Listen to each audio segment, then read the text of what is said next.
नमस्कार, आप देख रहे हैं जनमंच खबर और हिंद मोर्चा का ज्वाइंट एडवेंचर, जिसमें हम जनप्रतिनिधियों की बात करते हैं। विधानसभा चुनाव 2022 के निमित्त हम इस समय है फरिंदा विधानसभा क्षेत्र में, और फरिंदा में इस समय भारतीय जनता पार्टी के प्रदेश संगठन मंत्री यहाँ उपस्थित हैं और उनके द्वारा कार्यकर्ताओं को मूल मंत्र दिया जा रहा है। विधानसभा चुनाव 2022 में फरिंदा विधानसभा के कार्यकर्ताओं को ये बताया जा रहा है कि वो किस एजेंडे के तहत, किन सारी व्यवस्थाओं के तहत जनता के बीच जाएंगे और कैसे संपर्क करेंगे और इस विधानसभा सीट पर कैसे अपने लिए समर्थन जुटाएंगे। तो उनसे बात करेंगे और ये जानने की कोशिश करेंगे कि उन्होंने किस तरह से मंत्र दिया है। और कहा जाए तो भारतीय जनता पार्टी विश्व की सबसे बड़ी पार्टी में, इसमें इसी तरह के संगठन के लोगों के ऊर्जा से कार्यकर्ता हमेशा एकत्रित रहते हैं। पार्टी सत्ता में रहे या न रहे, फिर भी इनके कार्यकर्ता इनसे जुड़े रहते हैं। तो इनसे बात करेंगे और जानने की कोशिश करेंगे कि इस पूरे कार्यक्रम के पीछे का उद्देश्य क्या था। तो अरविंद मेनन जी हैं और भारतीय जनता पार्टी सबसे बड़ी पार्टी में से एक है और सबसे ज़्यादा कहा जाता है कि सत्ता से दूर रहने के बावजूद कार्यकर्ता कैसे एकत्रित रहेंगे, ये मूल मंत्र भारतीय जनता पार्टी में है। बाकी पार्टियों की बात करें तो हम चुनाव में हैं, चुनाव के समय आप कार्यकर्ताओं से मिल रहे हैं। गोरखपुर में भी आपको देखा गया योगी जी के लिए प्रचार करते हुए, और यहाँ है। तो क्या मूल मंत्र है भारतीय जनता पार्टी का जिससे कि कार्यकर्ता उससे जुड़े रहते हैं? मैं जनमंच के माध्यम से मैं सभी को प्रणाम करता हूं। आज आपने मुझे यहाँ बोलने के लिए दिया।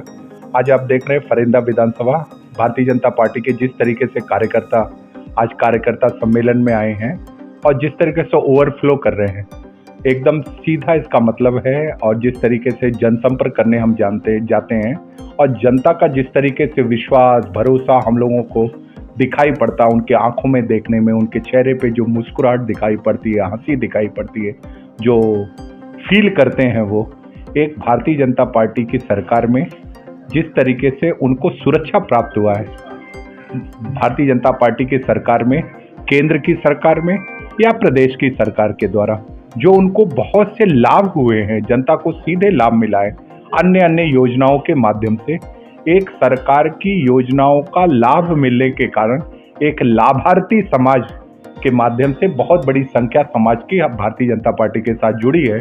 हमारे कार्यकर्ता नीचे बूथों तक जा रहे हैं और नीचे बूथ तक जाकर के एक एक गांव में, एक एक घर तक जाकर के, एक एक व्यक्ति तक पहुंच करके उसको संपर्क करने का काम भारतीय जनता पार्टी इस चुनाव में कर रही है। और मेरा पूर्ण विश्वास है एक अभूतपूर्व सफलता भारतीय जनता पार्टी को पुनः सरकार बनाने में बहुत अच्छी संख्या के साथ हमारे विधायक जीत करके आएंगे, ऐसा मैं मानता हूँ। तो ये तो फरिंदा विधानसभा है। महाराजगंज के लगभग सारे विधानसभा में, एक छोड़ दिया जाए नौतनवा को, तो सारे भारतीय जनता पार्टी के सिटिंग विधायक भी हैं और वर्तमान में पार्टी ने उन पर फिर से दोबारा भरोसा भी जताया।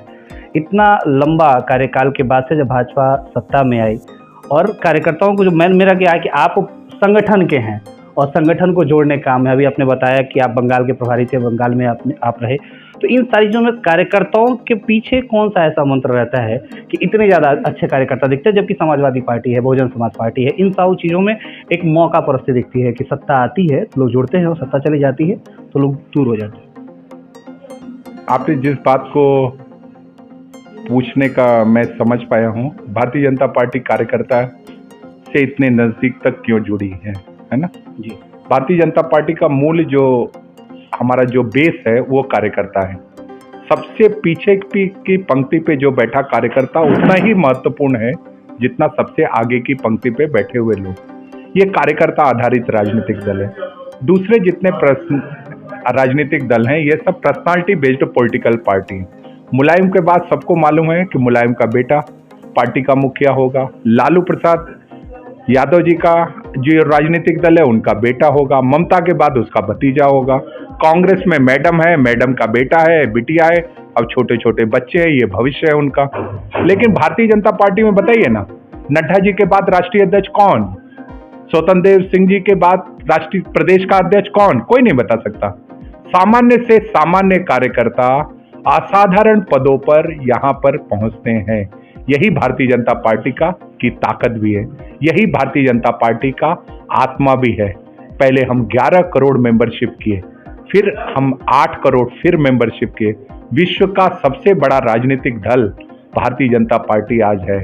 और जिस तरीके से हमारे लोगों ने सरकार चलाई है, आप मोदी जी को देखिए चाहे योगी जी को देखिए, गांव गरीब किसान, झुग्गी झोपड़ी का इंसान और महिलाओं का भी सम्मान जिस तरीके से इस सरकार में बढ़ा है, और अपराधी चाहे गुंडे बदमाश ये कहाँ गए? गुंडे और गड्ढे दोनों योगी सरकार में पाट दिए गए।